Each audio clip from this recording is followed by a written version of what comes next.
GG's. Out na ako mga adik ko. Kita niyan parang. Tingnan ko nga pang ilan na ako. Pang ilan na ba ako?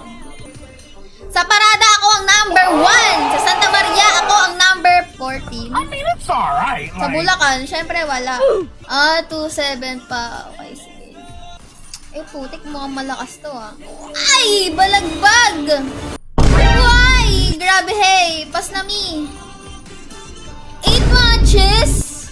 Ang taas naman na ito! 375 matches? Wow! Ang lakas mo naman pala, idolo. Lakas na ito, girl. May hack ata to Charot. Tapos ako 1K matches, pang-barangay lang ako. Battlefield, all out. Lakas tol. Paano maging ganito? Paano po lumakas? Pilik.